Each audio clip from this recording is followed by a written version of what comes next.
Dag sê, dankie en welkom by nog 'n uitsending van Klets Kompas. My naam is Ogito Greik. Vandag is Maandag die 1 Junie 2021.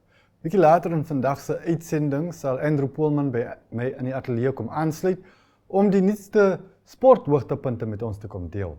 Voor dit sal ek en Irene Marie van der Walt die nuutste nuus uit Republikeinse binneblaaie vir môre met julle bespreek en ons loer ook by die weerkantoor in. So bly by ons, kom ons klets lekker saam hier op Klets Kompas.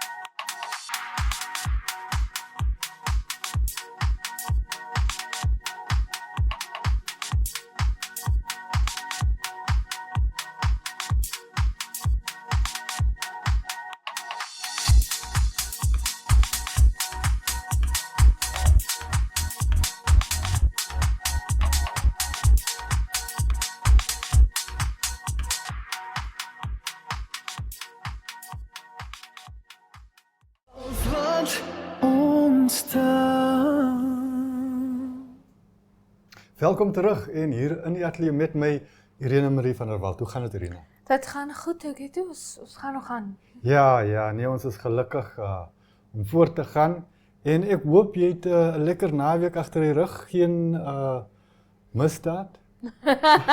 Nee, in my lewe nie, maar ons baie ander dinge in my naweek, absolute besige naweek vir my gewees. Okay. Maar nie misdaad nie, gelukkig. Dankie Vader. Ons het 'n berig wat uit die nuutste polisieverslag, misdaadverslag oor die naweek uitkom in die koerant môre.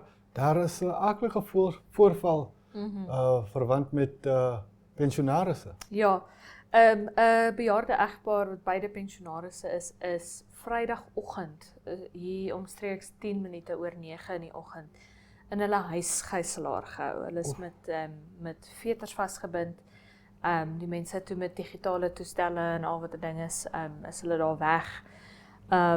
En dit nadat hulle deur die heiningsdraad gekom het, blykbaar. Ja.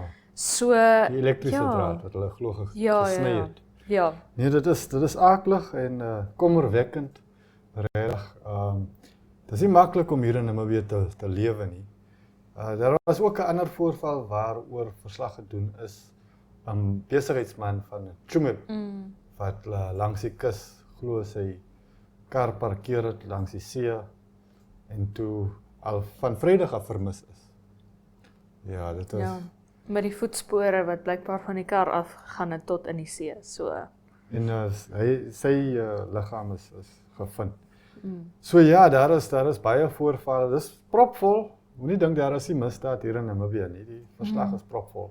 Maar ek het ook nogal gedink, kyk, ons is nog nie daar waar die lande met die werklik groot bevolkings is, waar daar net soveel misdaad is, dat jy kan nie hoop om 'n naweek verslag by mekaar te stel nie. Ek het vir jou wetenskap daarvoor eintlik, Ogito.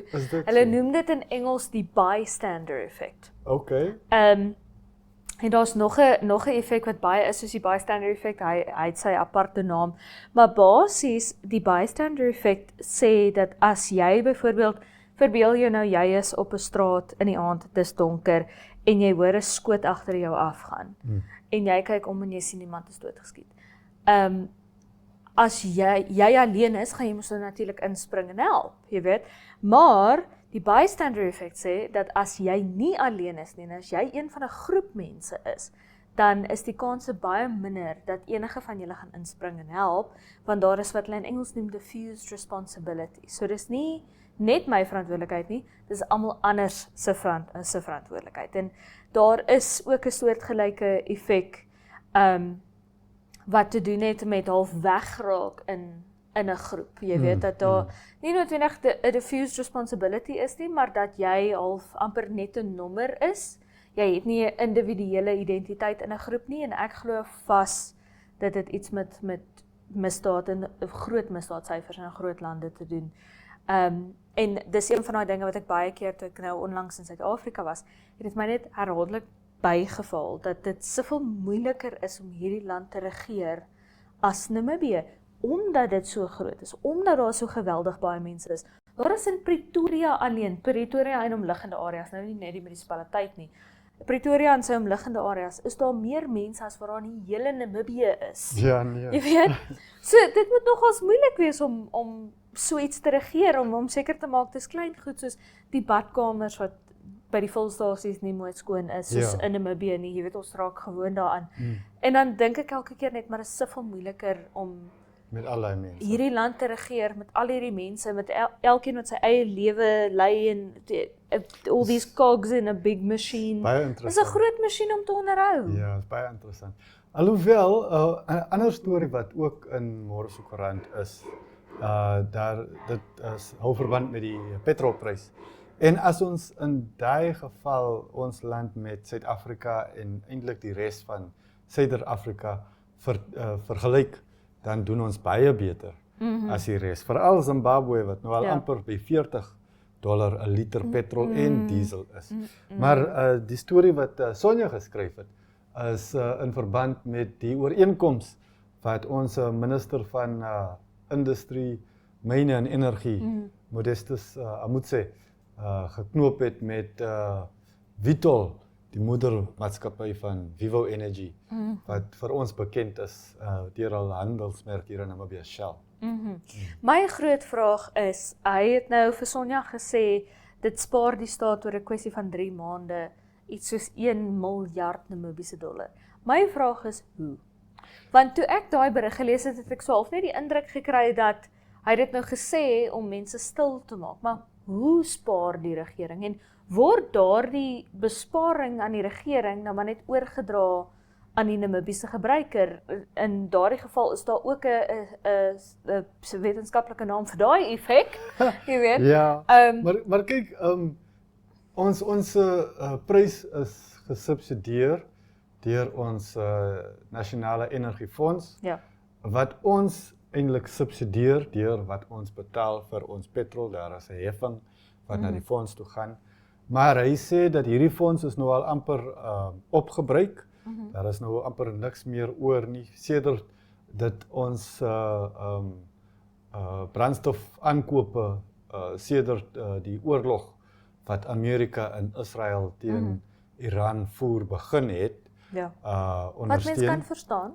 Ja, en blykbaar het die regering in aanloop tot nou hierdie einde van die maand se aankondiging van prysverhoging of prysaanpassing, die bedryf genader, internasionale spelers en plaaslike spelers, en gesê, dit is ons situasie, ons mense kan nie bekostig om te veel te betaal nie. Wat is die aanbod wat julle vir ons kan maak om ons halfpad te kry?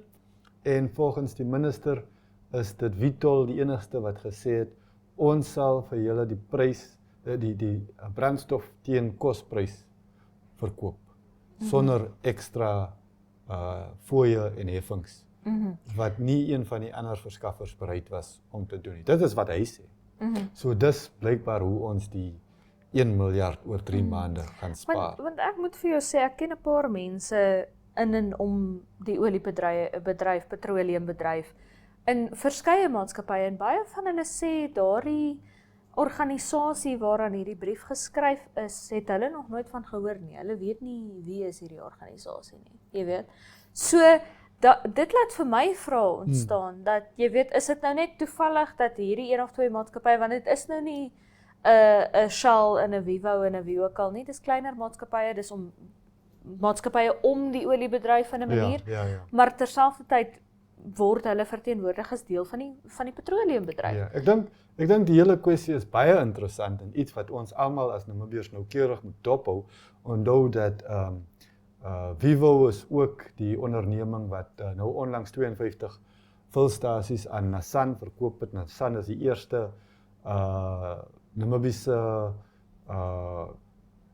besit brandstofverspreider wat bemagtiging brandstofverspreider, want daar is ander, kyk, ons het vir Petrosol al jare, en daar is anders wat brandstof versprei, maar Nassan is 'n groot kaland, Hulle gee voor dat hulle die belang van die verbruiker, die Namibiese verbruiker Op die hart dra.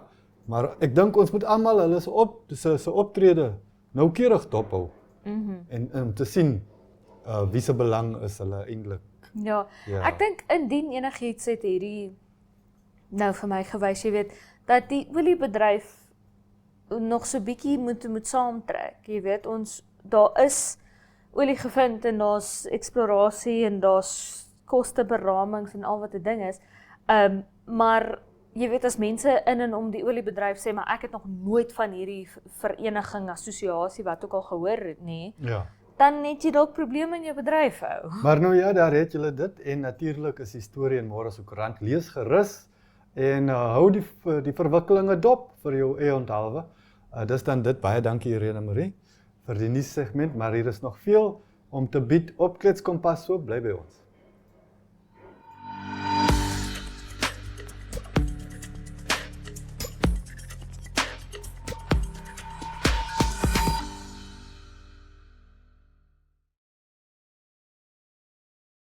Namibia is a land of movement, with waves that never stop reaching forward. Here, adventure is not something we search for. It is something we are born into. In every corner of this country, creativity rises, from artists, from athletes, from dreamers. And when the world comes to explore Namibia, they discover something extraordinary. Because when sport moves people, creativity moves ideas, and tourism moves the world toward us. Something powerful happens. A platform where movement meets imagination, where industries connect, where opportunity grows, where Namibia's next chapter begins. Welcome to the Creative Sport Tourism Expo. Exhibit, partner, experience. Creative Sport Tourism.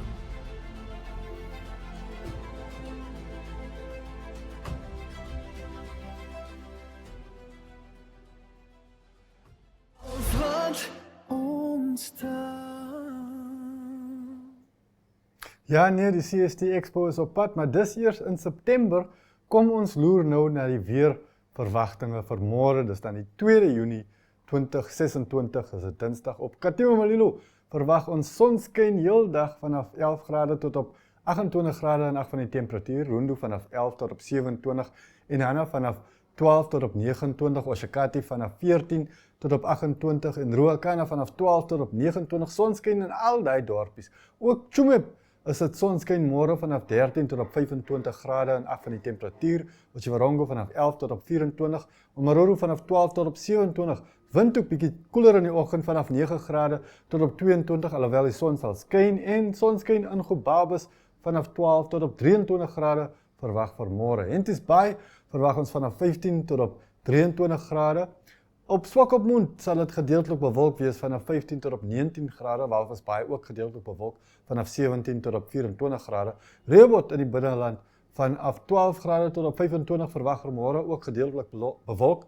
Mariental sal dit sonskyn wees vanaf 14 tot op 27 grade, Keetmanshoop vanaf 15 tot op 26 grade, Arnos vanaf 13 tot op 26 grade, Lourdes vanaf 15 grade tot op 22 grade, sonskyn al die dorpies. Arnhem-Vleis sal gedeeltelik bewolk wees vanaf 16 grade tot op 27 grade en in Aranjemund verwag ons vanaf 13 tot op 19 grade temperatuur môre gedeeltelik bewolk in die lug.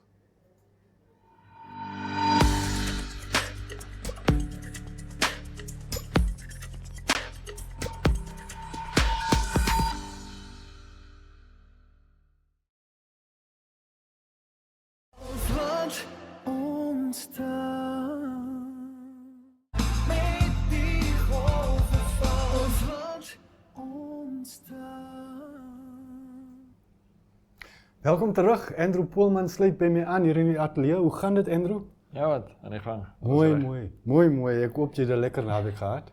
Ja, wat? Onder omstandighede. Oké. Aan die gang. Ek verstaan ons het 'n nuwe Afrika kampioen of kampioene in die bergfietsry. Ja, so Namibia het 'n span gestuur daar na die Afrika Bergfietskampioenskap toe wat in Abidjan was in die Foorkus. Wow. So ons het nie senior of elite atlete gestuur nie, net 'n junior span. So 4 junior seuns onder 18 en dan 1 meisie. So Rosemary Thiel het die goue medalje gewen in 2 van die so daar's 'n Saterdag was daar die kortbaan resiese en dan Sondag was nou die veldresiese soos hulle sê. So sy het al 2 haar resiese gewen en dan by die mans was Namibia eerste, tweede, derde en vierde. Wow. So Rosemary Thiel se boetie Marco, hy het al 2 die medaljes by die onder 18 seuns gewen. So by die kortbaan resiese was Christian van der Westhuizen was tweede. So Marco is een met die blonde hare. En dan so Christian van der Westhuizen was silwer en Sean Lou brons op die kortbaan en dan in die veldresies Sondag was dit dan Marco Thiel goue medalje, Sean Lou die silwer en Christian van der Westhuizen die brons en Mike Bartman wat vierde was in al 2 die resiese. Sjoe. Ons het talent. Goeie prestasie, ja, ek dink Namibia het tevore ook daai titels gewen het, die onder 18 Afrika bergfiets titels met Roger Soren en met Delsia Janse van Vuren. Altyd van hulle is nou nie meer onder 18 nie en hulle is ook intussen gekontrakteer. Ja. In Europa ry altyd van hulle nou op die oomblik.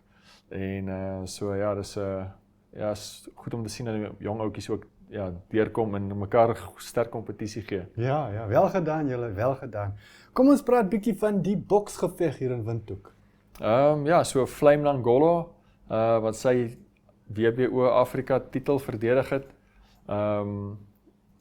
En hy het toe ongelukkig daar verloor, teen sy landgenoot Martin Mukungu daar van Rundu af.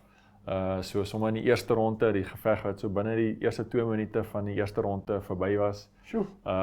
So Flame Langolo wat miskien so 'n bietjie vroegerig daar in die moeilikheid beland het, eers sy opponent so 'n bietjie daar vasgegryp het in die toue en toe hulle weer hervat, toe het Martin Mukungu hom daar getref met 'n linkerhou uitgeslaan en die geveg is daarna beëindig. Afrika titel wat dan daar so na Martin Mukungu toe gaan. Trotse oomblik vir hom. Hy het van tevore 14 gevegte, nog gesê 13 gevegte gewen en 2 verloor. So hier is dan nou sy 14e wat hy nou wen. Okay. En dan Flame Langolo wat 'n bietjie jonger is. So hy het so 14 in 'n ry gewen voordat hy nou Saterdag vir die eerste keer verloor het.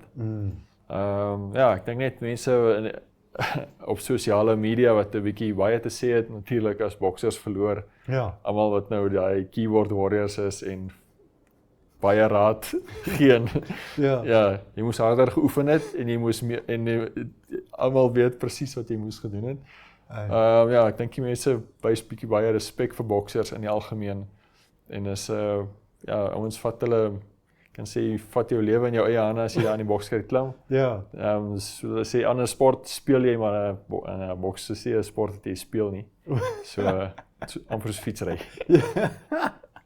Okay, kom ons gaan bietjie verder. Kom ons bespreek Nasionale Rolbalweek. Ja, dit is die Nasionale Rolbalweek wat dan laasweek aan die gang was en dan Saterdag tot einde gekom het, so in die 4-spel, die 3-spel, die pare spel en natuurlik ook in die enkelspel. Die finale wat dan daar so by Eros se rolbalbaan afgehandel is. So by die vroue was dit dan Diana Viljoen wat die eindstryd gewen het teen Maritjie van der Berg. Albei van hulle het tevore ook reeds die titel gewen. Diana Viljoen, sy is die president van die Namibiese rolbalvereniging. So daarna by die mans was dit dan so Diana is van Swakopmund se klub. In die finaal was ook 2 spelers van Swakopmund se klub, Axel Kraanbiel op die linkerkant wat dan die titel gewen het teen AJ Visser wat so 'n bietjie jonger as hy is en dink hy's 23 jaar oud.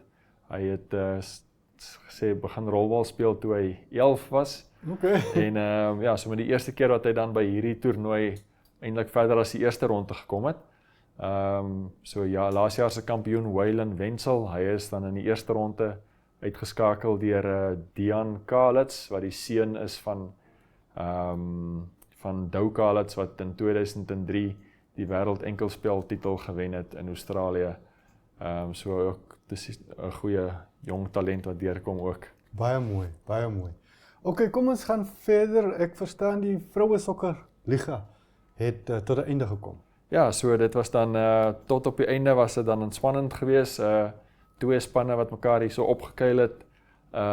So net voor die naweek was dit dan NDF Mighty Gunners ladies daar van Otjiwarongo wat die voortou gehad het. Hulle laaste wedstryd was teen Windhoek City, maar hulle het toe gelyk opgespeel en hulle is toe verbygesteek deur FC Ongos wat dan met 3-0 gewen het teen Julinho Athletic ladies daar in die Onafhanklikheidsstadion en hulle dan geëindig bo aan die puntelys na 22 wedstryde met 55 punte teenoor die 54 van NDF Mighty Gunners. So redelik ver voor Kommas Nampol wat dan die derde span op die puntelys was met 42 punte. Sjoe, dit was regtig baie naby, baie amper. Okay, nee, veel geluk dames. Kom ons hoor bietjie wat gebeur in die skoolrugby. Ja, so net voor die naweek dan die oorhandiging van die nasionale klere vir 5 nasionale skole spanne.